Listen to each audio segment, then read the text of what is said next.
Good evening and welcome to Antarctica Insight Live. Welcome to all of you, whether this is your first time or if you've been on this journey of discovery with us over the last couple of years. I'm pleased to have you join us tonight. Tonight's webinar is brought to you in partnership with the Friends of the Scott Polar Institute. So may I extend a particularly warm welcome to those of you who are joining us from there. Really great to have you with us. My name is Camilla Nichol and I'm the Chief Exec of the UK Antarctic Heritage Trust. And for those of you who don't know us very well, we're a charity based here in the UK, which we're tasked with looking after British heritage in Antarctica, so these historic sites on the Antarctic Peninsula. And we use them and their stories to bring to life these amazing stories of human endeavour in Antarctica. And of course, webinars like this are part of that endeavour. So I'm really pleased to be your host for what should be a fascinating evening, I think, this evening.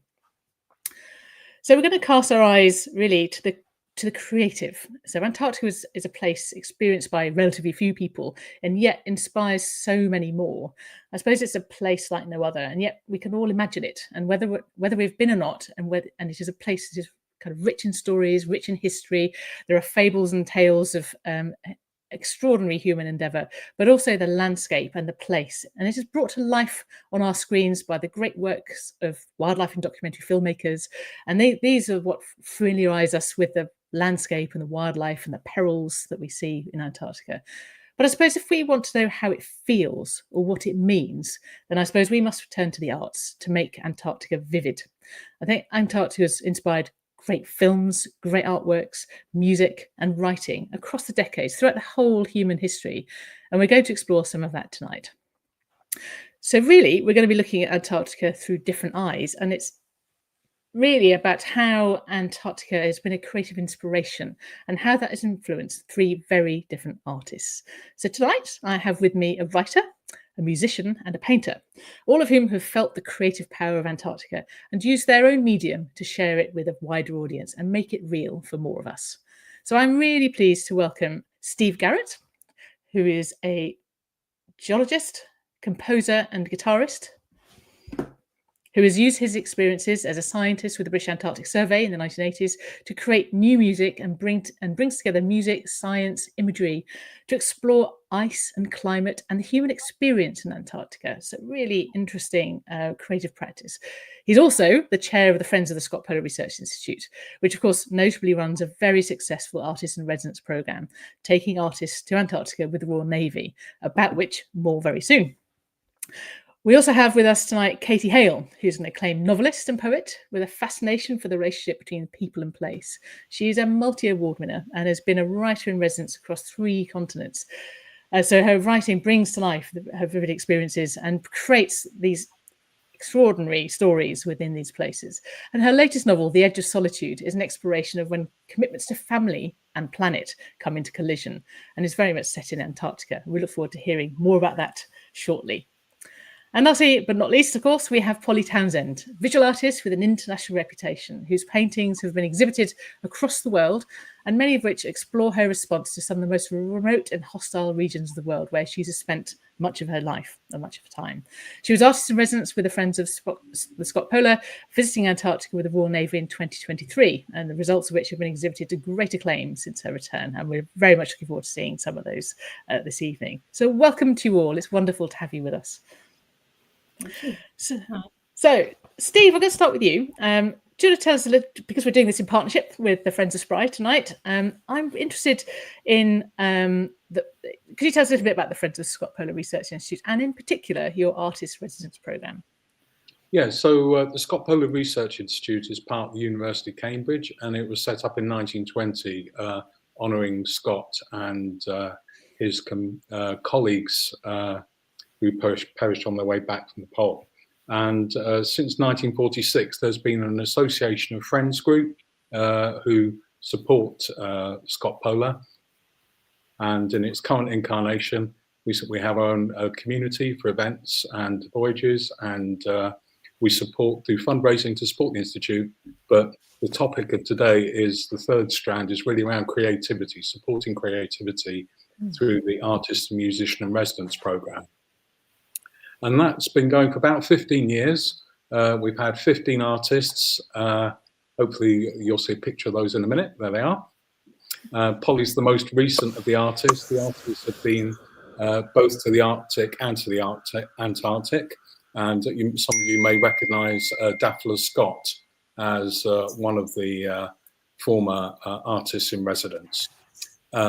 So one thing I would like to mention as well is there will be an exhibition at the Polar Museum at the Scott Polar Research Institute at Lensfield Road in Cambridge, starting in mid-March, of some of the more recent works. And the exhibition's entitled Painting the Poles. It will feature both Arctic and Antarctic paintings, including Polly's work that you'll hear about tonight and see tonight. And the details for that are just being finalised, so you'll be able to find it online fairly soon. So that's Painting the Poles at SPRI from mid-March onwards. Right. We've also got lots of paintings of icebergs, so now we've moved on to musicians as a second thread, and that's how I got involved as a guitarist and a musician, was to help out with this. So we've got Michael Begg, whose video work you'll see later, was our first musician in residence. He's also a sound artist. You can see him recording here. And Michael's work really nicely merges sound, video, and composition. And then our current musician in residence is Graham Ross. You can see him there. So we're branching out from visual arts into sound and music. Great. I mean, really interesting, and it's great to be doing this this evening's webinar with you tonight. So just thinking about, I'm going to cast our minds back a little bit, just a bit of historical context, I suppose. So, I mean, art's always played a part, I think, alongside exploration of Antarctica. I think if you go right back to Captain Cook in the 1770s, he had William Hodges with him, of course, who was the painter, and the paintings and sketches he produced were the earliest images of the South Polar regions that were recorded, and I think long since still celebrated today. But I suppose carrying on through that, through the exploration of Antarctica, you think of Edward Wilson as a real hero, real superstar of as an artist, traveling with Captain Scott, and of course you think of things like the South Polar Times and the Aurora Australis as these very much creative endeavours, whilst these explorers were not only putting their lives on the line and experiencing these the Antarctica at its most raw, but actually putting pen to paper or paintbrush to paper whilst they did it. I mean, Steve, I'll start with you, because you have had a career with the British Antarctic Survey and have spent lengthy periods in Antarctica. What for you has been what role did art, in its widest sense, in multi media, if you like, play for you when you were south and spending a long time south? Well, I think my first landfall in Antarctica back in 1981, which is at Damoy, which is it was an airstrip at the time, and I offered some images and words for you for the AHT restoration project at Damoy recently. You did. And it's an absolutely stunning location. I think you might have one of the watercolours that inspired me. So I think this is Mount Francais on Anvers Island, seen from Damoy. So the landscape, particularly on the Antarctic Peninsula, is absolutely stunning, with mountains rising from the sea, and it's tremendously inspiring. I'm obviously an amateur artist, so love Polly's work very much. But so for me, it's a very direct inspiration to start drawing and painting. The light is incredible. The shapes of the landscape are incredible. And then you mentioned Wilson and the early work. Him as an individual is very inspiring. His work is beautiful, and the way he writes about responding to the landscape is very, very inspiring, I think, to all of us. In terms of music, obviously entertainment. I think when we were talking earlier, Camilla, you mentioned the banjo that Shackleton insisted was kept right. Yes. From the Endurance as tonic for the soul. So I think entertainment is an important side of it. I carried a mandolin down because a guitar was too big to take down at the time. And to the annoyance of some of my colleagues, I took a tin whistle into the field, but that didn't last too long because that wasn't too popular. But obviously in bass, it's very good to have the music for entertainment. And we even had a Glaswegian poet, Bish Makara, who at the end of season party had composed some special poems for us about the field season. So there's like a direct individual response to the landscape, and then there's a sort of entertainment and community side to it, definitely, when you're down there on base and in the field. Yeah. So I suppose it's two things. One is kind of, it's a way of processing what you're experiencing, I guess, in your own creative practice, but also it's a way in which to maybe cope with long periods spent down south. I suppose music and the arts and writing and reading are all ways in which one not only pass the time, but actually, occupy your mind in a different way, I suppose. And I think famously, with the Leonard Hussey, as you say, the medicine for the soul, with his banjo playing to keep the spirits up of those who were marooned on the ice when they lost the ship. Extremely important. So thank you for that. I think it really shows how that writing, music, poetry have always been an output, I think, of exploration in Antarctica. And I think it's and as you've already spoken about just now, Steve, about the Artist in Residence program, about how we can create creative opportunities. So I'm going to talk to each of you, I think, individually, if that's all right, just to understand kind of your early experiences of Antarctica and whether that was through creative practices or media or other things. So Polly, starting with you, as a visual artist and a painter yourself, what was it that drew you to Antarctica very first? What were your first encounters with Antarctica? Well, that's a really interesting question, because I can't honestly tell you what my first encounters were, but for me it was a sort of organic process of one landscape to the next. It was almost part of a sort of work trajectory that I was on.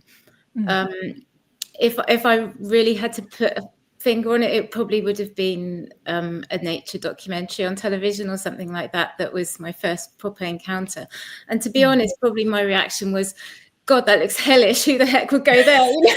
But obviously that's changed quite a lot now, and I feel very differently about it. But I think those images that we perhaps get of Antarctica are that it's this intolerable environment, and that wasn't my experience of it necessarily. So I guess the way that I sort of came at it in terms of work was that I was increasingly looking at landscapes that were very remote, very hostile. And when you work in landscapes like that, what you realize is that they sort of give themselves to you very slowly, especially when you're painting. It's a lengthy procedure, and they sort of unfold in front of you in this very beautiful, organic way. And one has to, in that situation, one has to reevaluate what you're looking at, because you think of these places as very barren, and actually they reveal themselves to be sort of extraordinary ecosystems and life-generating places. And I think that's really how the trajectory led to Antarctica, as the sort of ultimate dichotomy between a place that is apparently hostile and barren and actually is incredibly life-giving and beautiful ecosystem, both in the water and out. So I think that was my journey to get there. And then of course Scott Polar came along. I saw it advertised. And that's how we ended up going there. Yeah, absolutely. Well, more on that in a moment. But Katie, turning to you, what was your first encounter with Antarctica? Yeah, so was it a wildlife documentary as well? Or? Yeah, kind of. I can actually remember my kind of moment, as it were, my Antarctic light bulb moment. And I was about 12, and we were doing a geography project in year 8. And half of the class got given Antarctica and half got given the Arctic, and we had to make a little poster of a food web and, draw little pictures of krill and cut out pictures of penguins from magazines and stick them on this information poster. And I remember just being absolutely fascinated, and I still can't pin down exactly what it was about Antarctica that drew me, but just from this, as you were saying, Polly, this ecosystem and just this glimpse of how this very simplified at the age of 12 ecosystem might all fit together, really, really captured me. And I think from then on I sought out things that were kind of media that was about Antarctica. So if that was the spark, then Frozen Planet was the kindling for me. Sure. And also the kind of the cultural moment around that as well. One of those programs that we don't get that kind of water cooler moment anymore, where where everyone is talking about the same program, or at least not as often. But I remember that as being one of those things that people would be talking about the program and talking about how these creatures had interacted with each other, and the landscapes that they'd seen, and that really fired something up for me. So I just decided that I was by hook or by crook, I was going to get to Antarctica at some point in my life. Yeah, absolutely. I mean, I think that's fascinating, isn't it? I think these wildlife documentaries just bring you something new, and Antarctica more than a penguin, isn't it? I think is really what you get from that. But Steve, again, for you, I mean, you were a geologist, weren't you, originally, and took you to Antarctica. Tell us a bit about your origin story. I did my master's in geophysics at the University of Birmingham, which had a long association with the British Antarctic Survey's geology and geophysics work. So my master's supervisor, Don Griffiths, pointed out there was a job going at the British Antarctic Survey. So Jeff Renner, who some of you may know, hired me to do airborne geophysics. And I had 3 amazing summer seasons along the Antarctic Peninsula, Ellsworth Mountains, down to the Martin Hills at 84 degrees south, camping out on the Ronay Ice Shelf. Joint projects for the Americans, visiting lots of different bases with the Chileans and the Russians and so forth. So 3 absolutely amazing seasons, and getting you out from the coast into the deep field. So that's, I think, for everyone who goes down there, it's transformational in your life, and certainly those 3 seasons were transformational in mine. Yeah, fascinating. Thank you very much. So I'm going to return to you, Polly. I mean, now let's get into the art, shall we? I mean, tell us about your work as a visual artist, and how your relationship with Antarctica evolved as an artist, and when you were you got the commission to be an artist in residence with the Friends of SPRI and the Royal Navy. So tell us a bit more about that experience and your creative work. Well, so the Scott Polar Research Institute offers this annual, as Steve was saying, this annual sort of open competition, and I saw it advertised, and I got a shiver down my spine, because I felt it was so right, and I sort of felt like probably it was going to go my way because I'd had all this experience in these other hostile environments. I could clearly sort of cope with the conditions, and also a lot of my work was desert based, and this is of course a giant desert. So there was so much that really worked in terms of what I was already doing. It just seemed like a very natural step. And so the residency, it should have been about 8 weeks in Antarctica. I think it got slightly reduced because there were some problems with the ship. But I flew with the RAF to the Falkland Islands, and then the ship picked me up there.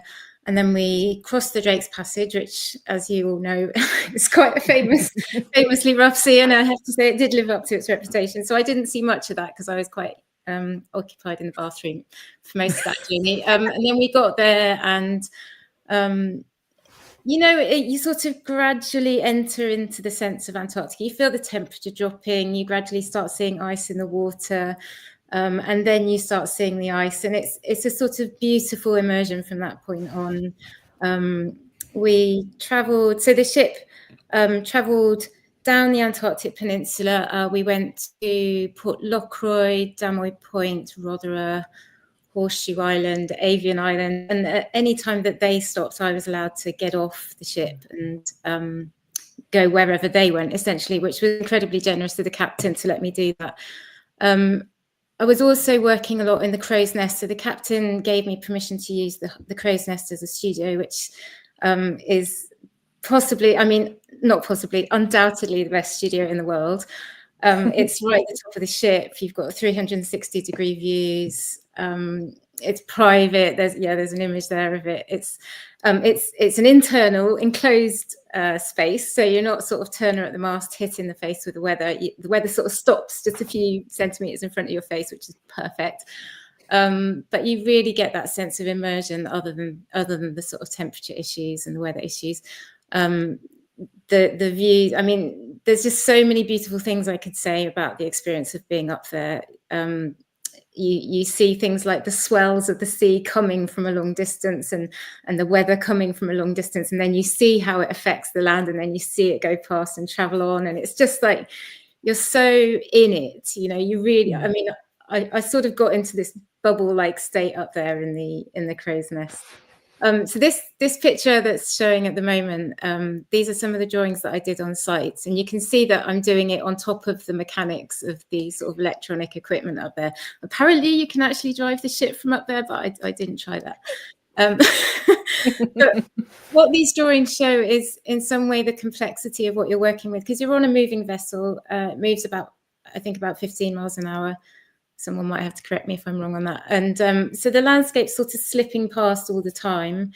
And so the question becomes, how do you sort of make sense of something that's continually changing? Because if the landscape's not moving, the weather's changing, or you know, the boat's turning around, or there's just so many things that are moving and changing. So I very quickly sort of decided to submit to that and make drawings and paintings that were sort of amalgamations of what I was seeing.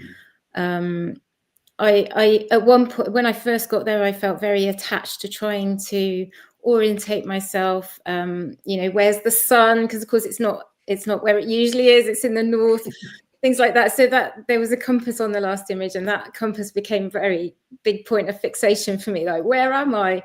And eventually I decided, no, you've got to abandon that, and you've got to really submit to what this place is. And this place is incredibly changeable, incredibly disorientating. It's got a lot of personalities. And then there were moments like where this painting was made, where everything goes still and calm and quiet, and the ship stops, and you've got a bit more time, and you can do sort of a few hours on a particular piece, which was, you know, very pleasurable experience. But again, the ship, you know, it had sort of these built-in, a bit like a helicopter, it can sort of turn on the spot. So sometimes you'd be working on something very intensively, then you go downstairs and have lunch, and you come back up and the ship had turned around without you really feeling it or knowing it, and you'd be like, where's my landscape? And you turn around and it's behind you, you know. And the whole time everything was sort of excitingly shifting. And I took on, the captain had this, the captain would say sometimes on the tannoy, ladies and gentlemen, an opportunity has arisen. And what that essentially meant is that things had maybe not gone to plan, and we were, you know, something else was going to happen. And I began to take that as my absolute doctrine to myself, like, see it as an opportunity. Every time there's a big change that wasn't expected, just, you know, go with it. And that stood me in really good stead, actually. So yeah. And so this image working on site is obviously a really, really different experience to work outside. You're really in there with the elements. I think this is, there's actually not many images of me working on site, because of course most of the time I was allowed to go off and work on my own, and, you know, you can't get photos in that instance. But this was one of those moments where I was caught in the act. And I think down on those floes, there's some seals. And that was the lovely thing, like, you would really interact with the creatures, and penguins would be very curious to see, you know, oh, what are you doing? And that was lovely, you know, and they'd come and sort of investigate. And or you could be sitting next to a seal for ages and not realize it, because they look a lot like rocks. And so it was just, you know, beautiful encounters all the time. I mean, look at your images. I think there's a real, when I look at them, I get a real sense of the power of Antarctica, and the sense of it. This is a kind of a moment that is about to change. There's a real kind of movement in them, I think. So yeah, is that what you were trying to capture, or was it? Yeah, absolutely, absolutely. It was when I was there. That was, I mean, that, because that's the reality of being there. But when I came back, you know, you've got a different sort of pace. You can reflect in a different way. This is actually one of the first drawings I did when I got back. So that's what I would call a studio piece, which takes a lot more time, is a lot more laboured. But I wanted my first pieces to be, the way I think of it is like as you would swill a good wine around your mouth. I wanted to have that experience of getting all the flavours. So I wanted to make work that was about all the types of Antarctica that I found, not just a sort of singular sense of it. And as time passed and I felt like that was working its way through my system, then I was able to sort of gradually narrow down some of the ideas, some of the concepts in the work, looking at particular aspects. You know, in this one, it's clear what I'm really looking at is the colour and how colour sits within the ice. It's not coming from external things, you know, it's not reflected, it's actually almost radiated out of the ice, which is just an extraordinary. I mean, I could bang on for hours about the sort of unusual things that happen in Antarctica that you don't see anywhere else in terms of light and color. This piece was really looking at what we will now see more and more in Antarctica, which is the rock. You know, as the ice essentially retreats, we're going to see more of the actual land of Antarctica. So this was a sort of homage to the new Antarctica in a way, or what will be. And that became very much part of the work. And this piece sort of brings us up to date with what I'm doing now, which is looking at Antarctica from a more sort of conceptual perspective. So, you know, you can't be in Antarctica without thinking about the climate. It's obviously one of the most important places in the world in terms of climate stability. And I was ultra conscious of that when I was there. There was no sea ice in the year I was there, which, you know, you felt the sort of the reality of it, even though climate change is a very sort of slowly evolving thing that it's hard to see it in physical terms. But in this piece, I wanted to try and bring that in a quiet sort of way by sandwiching the ice between a sort of a layer of very warm sky and a very cold sea. So, and it's quite hard to see on the screen, but this painting's got a lot of glazed layers of warm and cold colours and tones to sort of really try and play with the idea that it's right in between right now, that this is not an exclusively cold place, you know. Yeah. So still with you, clearly. Yeah. It's the experience is living on. Yeah. Very Thank much. you. I mean, that was really fascinating, getting a bit of insight there. I'm going to turn to Katie. So you quite different. You're a novelist. Your latest novel, of course, is a I think described as a thriller, isn't it? The Edge of Solitude. There we go. And I think there's a heritage, isn't there, of kind of thrilling stories from Antarctica. I think novelists often are drawn to that. Tell us a bit about your inspiration and what drew you to creating this almost a kind of closed room environment and story. Tell us a bit about your inspiration there and how it evolved, how it emerged. Yeah, so it's really interesting because other people have described it as a thriller. I wouldn't describe it as a thriller. I don't really know still what I would describe it as. I suppose it's the kind of, you know, that's the question that publishers always ask you, and I always feel like, well, that's the marketing person's job. Try and get out of it. But I would say it's a kind of, is it literary climate fiction with a note of thriller? I don't know. There's not a table for that in Waterstones. So yeah, I suppose thriller is one word for it. But I think what for me is the kind of the thrilling element or the thriller element of Antarctica is always the sort of the sense of claustrophobia almost, which sounds counterintuitive.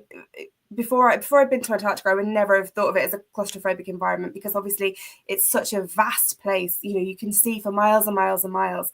But because of the conditions, you know, you can't. It's not like if you write a novel set in London where the character can hail a taxi or can get on a train and go somewhere else. You know, you are trapped with the people that you went there with, or, you know, unless you have some real strong kind of foot power or you know, historically dog power. I'm going back to the ship after that photo. You know, there's no way I'm kind of trying to follow in Shackleton's footsteps. And that was what really drew me to write, I think, a novel about Antarctica. I always knew I wanted to write about Antarctica. I traveled to Antarctica with Hurtigruten Expeditions, as was, they're now HX, basically because I knew I wanted to write something. I felt I had to go in order to do that. But I traveled there in March 2020, which was an interesting time to travel to Antarctica. You can't tell from that photo, but all the ports around the world are in the process of closing when that photo is being taken, and international travel is coming to a hiatus. So there was this real sense on the ship of being sort of isolated on the ship, and kind of not really knowing what was coming in. in terms of kind of news. You know, we had bits of Wi-Fi, we had odd bits of news.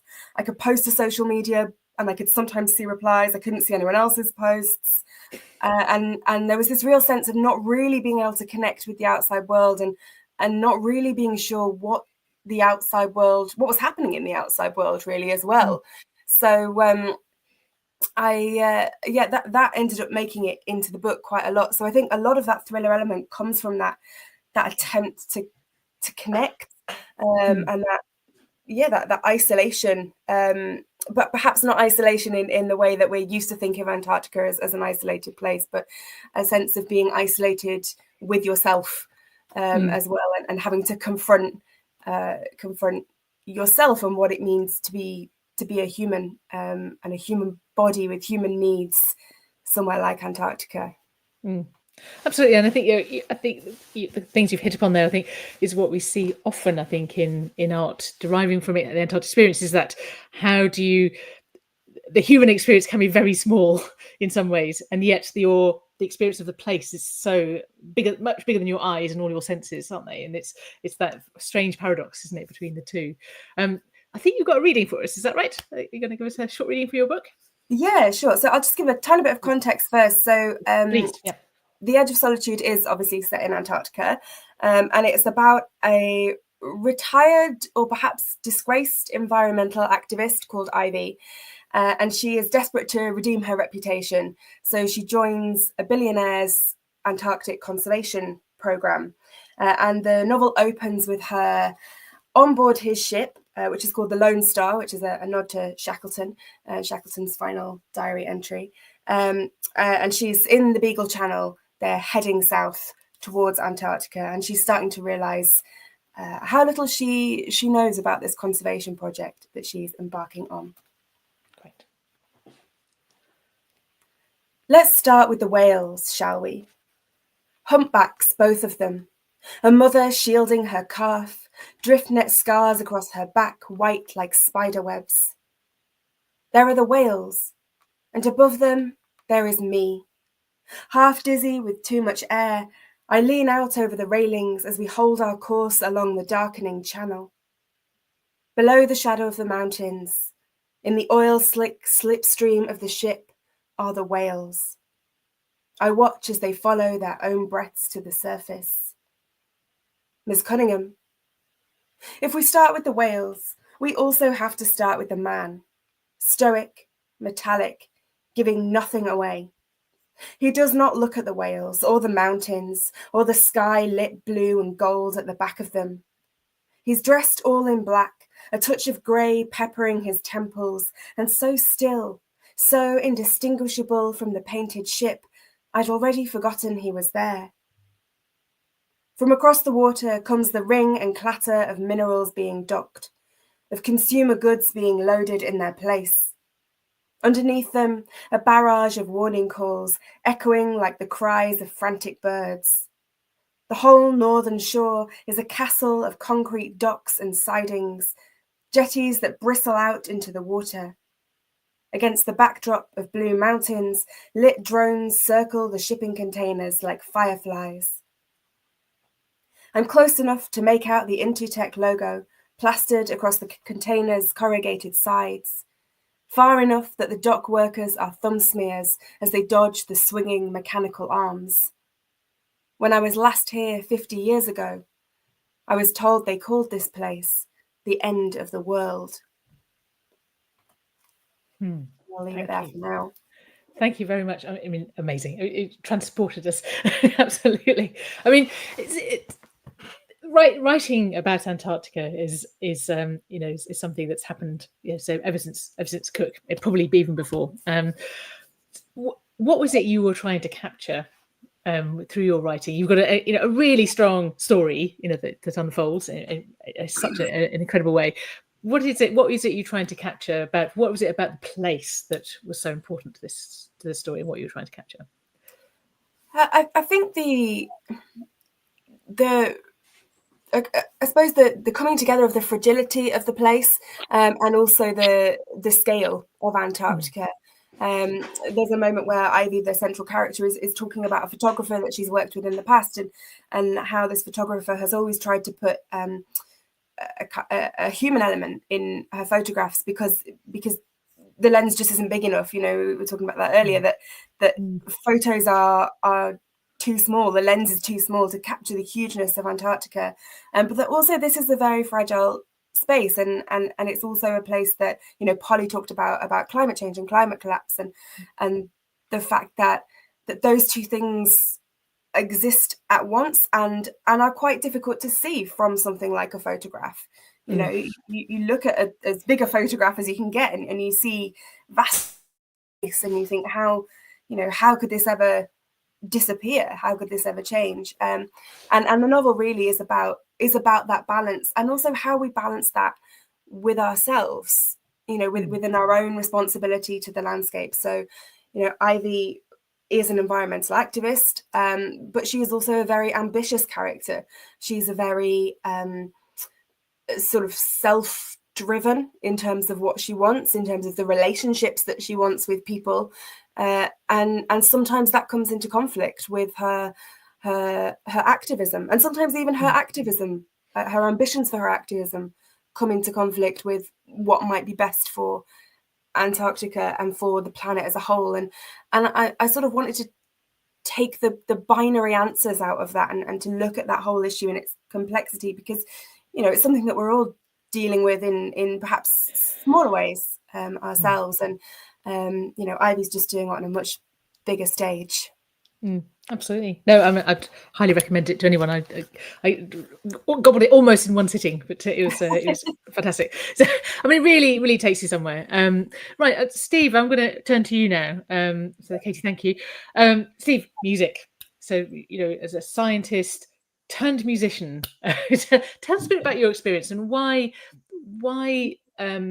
exploring your experience of Antarctica through music was so important to you. Well, yeah, my experience is, a bit different perhaps to what we've just heard about. So first of all, I think the heroic area has a great impact looking back on the history of that. So my second solo album is entitled after a piece I wrote, which imagines Scott and his compatriots trudging through the snow. And we actually had the launch event for that at RRS Discovery. So you can see me there in the mess room of the Discovery in Dundee. So I think not just our own immediate experience as people, but looking back on the history of some of these amazing characters can be inspiring for music as well as for literature. If we look to my most recent project, The Song of the Ice, that's actually looking at Antarctica in a different way through the lens of science. And as an earth scientist, I've responded in a way in three different ways to the history of the continent and the ice sheet. The first is looking at the past 180 million years, where the continents have moved apart from Antarctica. And I've sort of written a little piece for each of the continents as they move apart and ultimately leave Antarctica isolated. And then the second part is once Antarctica is isolated, the ice sheet's grown and starts moving. And for that, I'd had some seismic data provided by my friend Andy Smith and his team. And we took that into the recording studio. And this is the landscape underneath 2 kilometers of ice by the Ellsworth Mountains and the Rockford Ice Stream. And as the ice moves over this landscape, you get little ice quakes, not earthquakes, but ice quakes. So here's the sound of those, and then some of the music response I started to make to the ice quakes. If you could play the first track.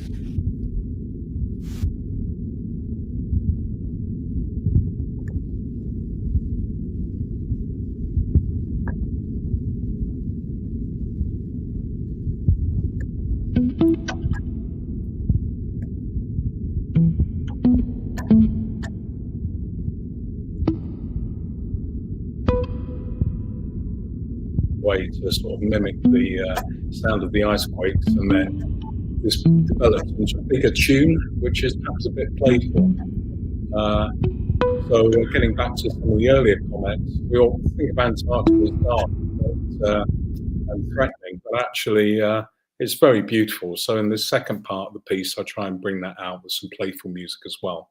And then the third part is ice core data from Rob Mulvaney provided this, and this is the carbon dioxide concentration from ice cores over the past, well, 800,000 years, but you're seeing the last 400,000 years here. And you can see the CO2 ranging from 180 to 280 parts per million until we show up, and it's currently well over 300 ppm. So I've turned that into music by, as some would say, sonifying the data and turning the parts per million into frequency in hertz. And by sampling that and the dots, you can see the bubbles there, and that turns into the music up above, which gives you this tune. If you could play that, please.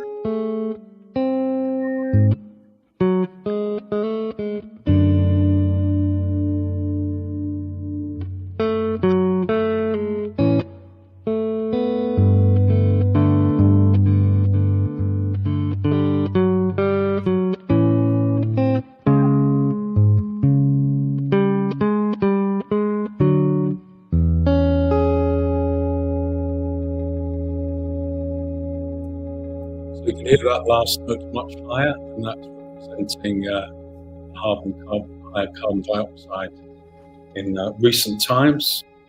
So you can't argue with the data, and presenting it in this way is some have found a bit more evocative than just looking at the graph. So it's a way to communicate the science in a different way. So another way of approaching the composition is what our last musician in residence, Michael Begg's, done, and that's taking video sound recordings, combining them into music. So I really like Michael's approach, and he has a film called Out of Whose Womb Comes the Ice, which has been playing at a few festivals. So we've got a minute clip from that. And by the way, my Song of the Ice project's available on YouTube for everyone to see. There'll be a link to that at the end. But if you could play Michael's clip, we can get a sense of being there through sound, music, and video. Thank you.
Phenomenal.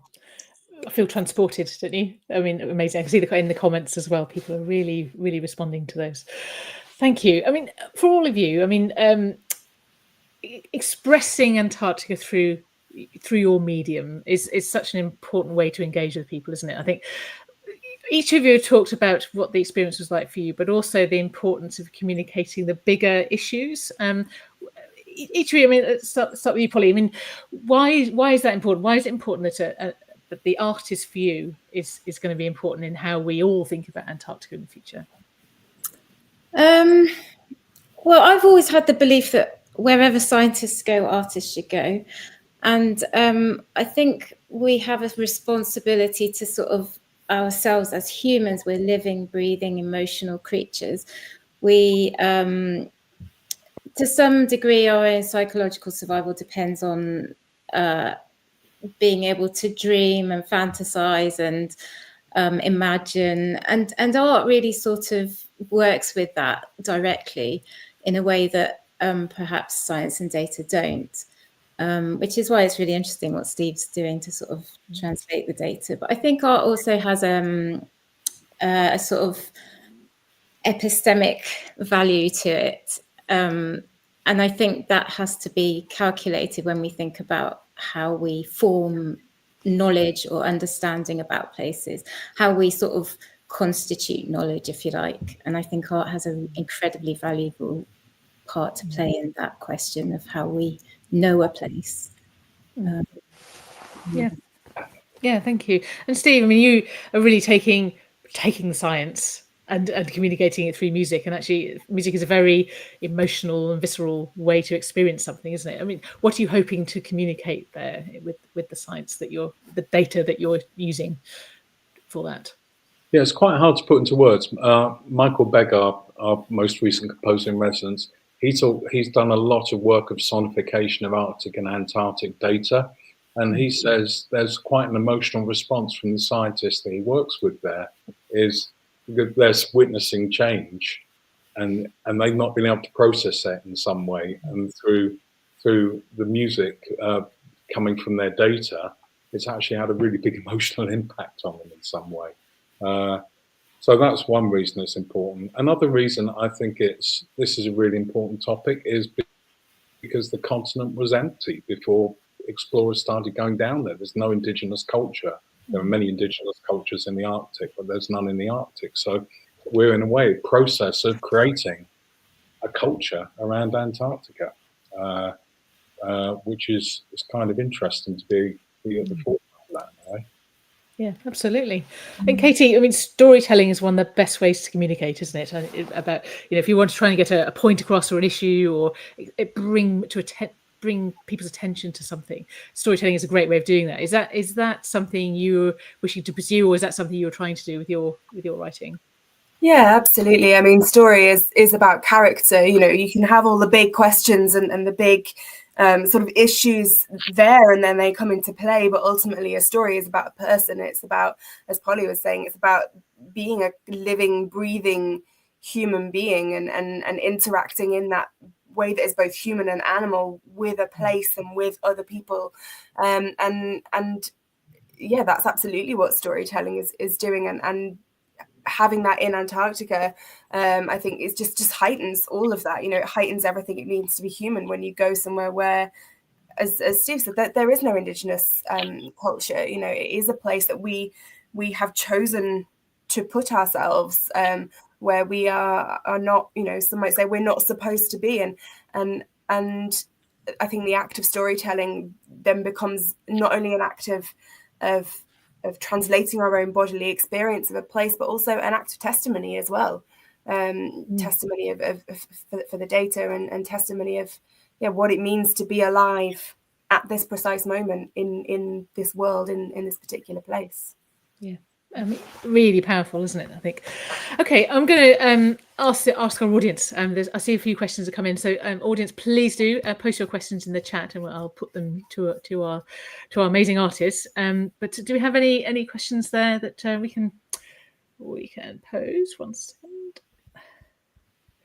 Okay, so here's one from Olga. I'm a film and theatre director. I have ideas of what to film and stage in both Antarctica and the Arctic. Are there any residencies for film and theatre? Steve, I'll put that one to you. Theatre director in residence, is that something? Could that be a thing? Well, we'd obviously have to say what our host in the Royal Navy could say about that.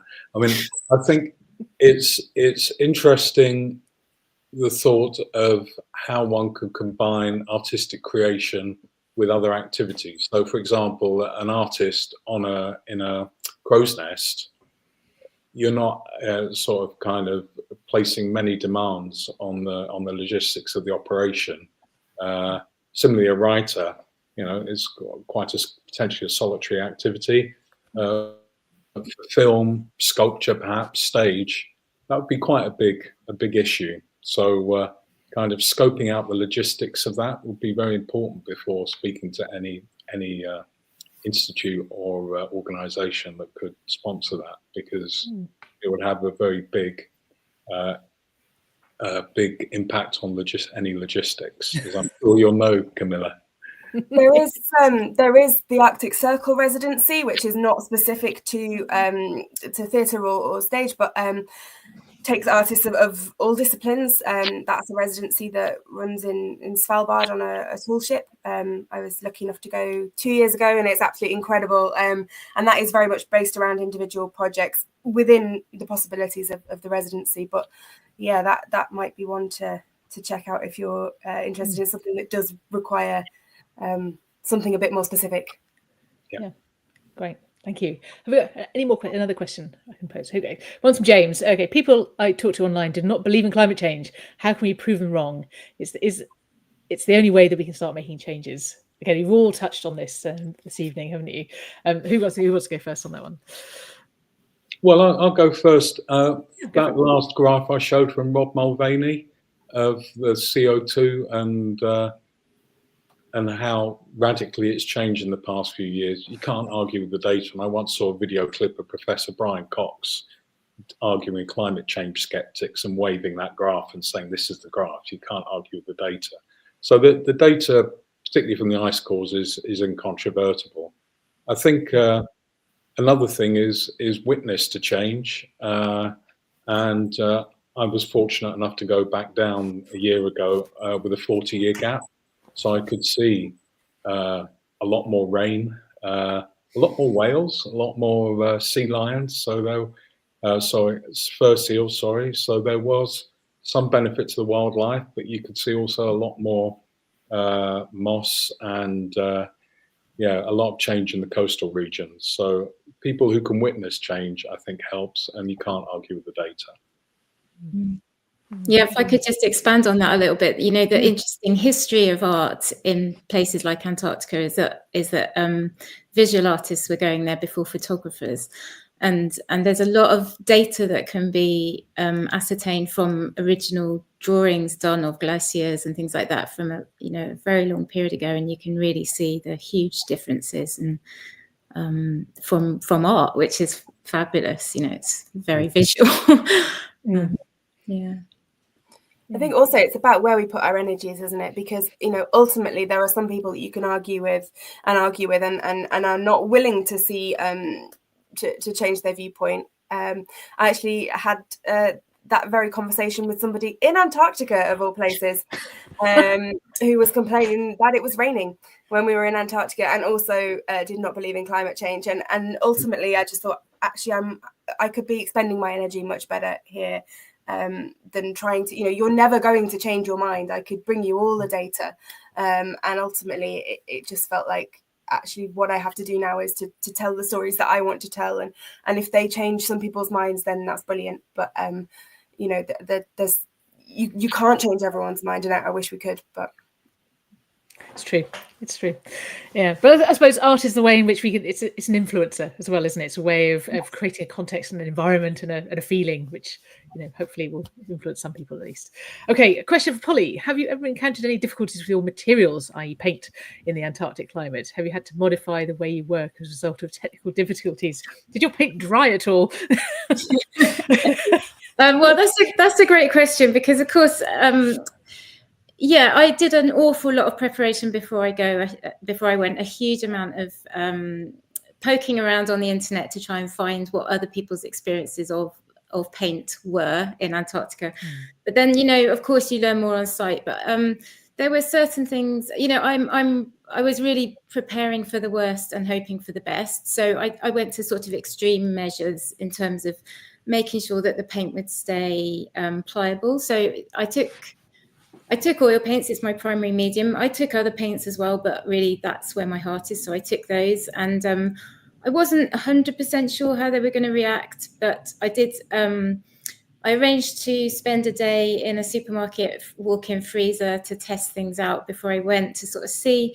But also when I got there, I had things like the easel that I used, which is a small sort of collapsible, a bit like a laptop, has a little recess just under the palette, just large or just slim enough to get a hand warmer underneath. So I knew that if things got really dire, I could slip in a hand warmer and keep that palette warm, which would keep the materials pliable. But I mean, if anyone has specific questions, you know, I'm happy to be emailed or whatever to answer them if it's helpful for people that might be thinking of going somewhere very cold.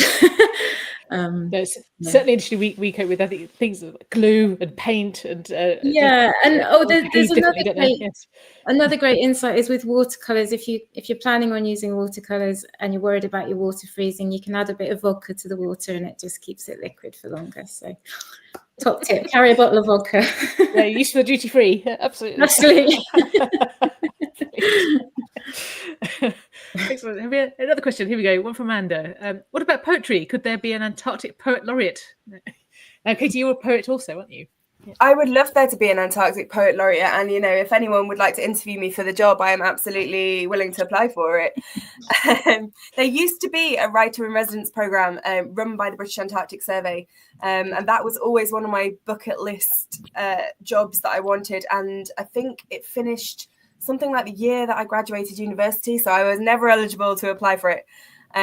But so yeah, there have been writer in residence programs in Antarctica. As far as I'm aware, there isn't one in the UK at the moment. The US has an artist in residence program which incorporates writing.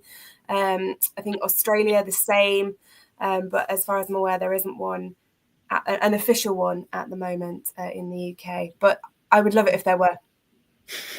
Steve takes notes. Yes. Yeah. Great. Okay. One more question. Well, from Neil, to each of the speakers, what surprised you most about Antarctica when you first visited the continent, and perhaps a preconception or misconception that you might have had? Let's take that one. Yeah, go Polly. Yeah. You can say that if you like. Yep. I think for me, you know, what the image, like if you put into Google Antarctica, the sort of images you get are one of two extremes. You get these incredibly crisp, beautiful blue reflective days, or you get the sort of hell on earth days where everything looks like it's in oblivion. And actually, I was surprised of how many nuanced in-between days there were, where the weather would come down, you'd get a sort of a grey. I found it incredibly beautiful, those in-between days. And I think having a nuanced view of Antarctica is actually really important, because when you have a singular image of a place, it's very difficult to move away from that. So if we're talking about climate change and things like that, then being rigidly stuck to singular images is not helpful to the endeavour to think of it as a changing place. So I would say, for me, the surprise was just how incredibly varied it was as a place.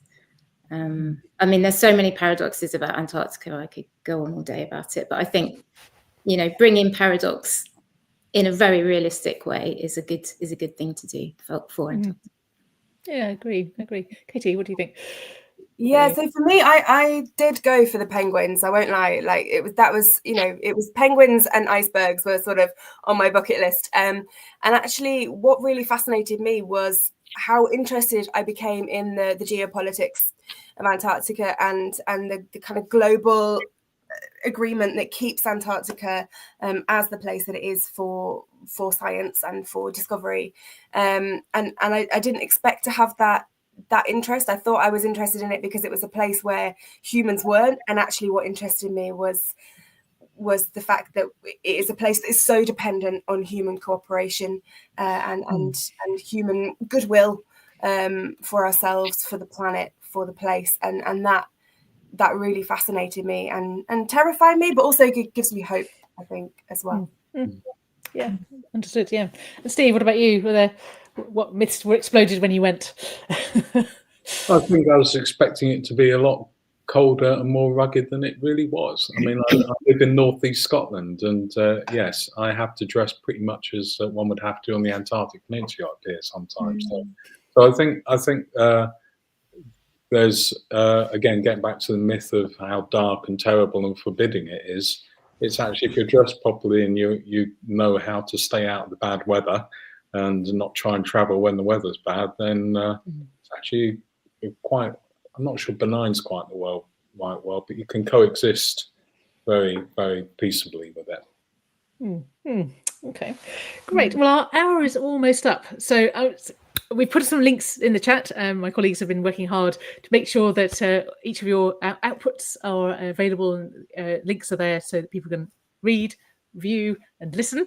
But each of you, Polly, can we see your paintings? Are they on display anywhere at the moment, or soon to be? At the moment they're not, but they are going to be in this show at the Scott Polar Research Institute in March. So that's the next showing, and they'll potentially be in the Kendall Mountain Film Festival as well this year. They're going to host a show of the work there, so that'd be nice. Brilliant. Okay, so we can see some of these in the flesh, as it were. And Steve, will you be performing anytime this year? Yeah, I've taken a break this year from the Song of the Ice. I had performed that for the Edinburgh Festival Fringe and a number of science festivals around the UK, and bizarrely enough, online for the Korean Arctic Academy last year.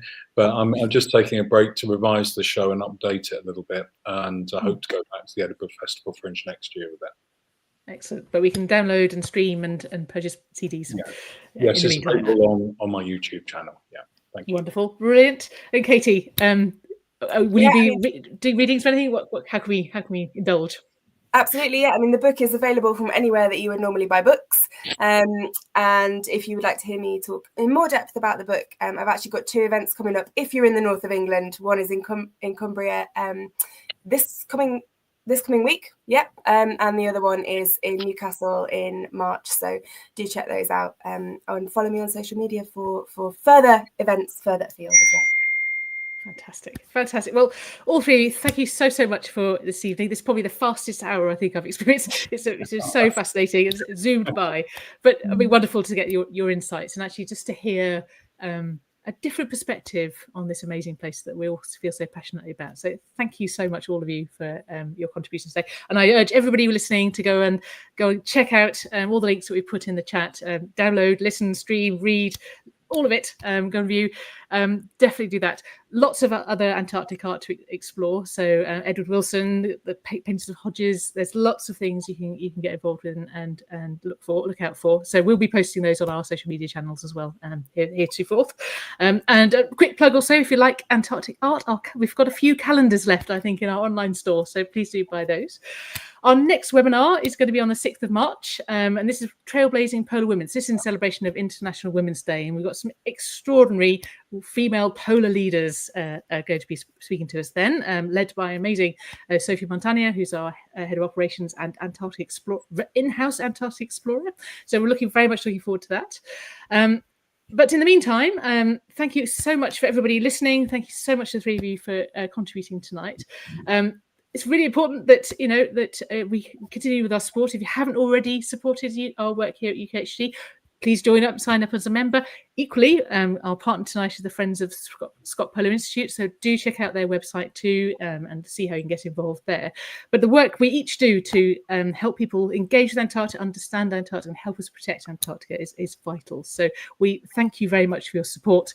And whether you become a member, adopt a penguin, you join the Friends of SPRI, visit the museum, all of those things, it all matters. So thank you for all of that. So please join us again. Check out our social media channels. Join us again in March next time for the next webinar. But for now, thank you very much for everyone making this such a wonderful evening. And I look forward to seeing you again at the next Antarctica Insight Live. Good night.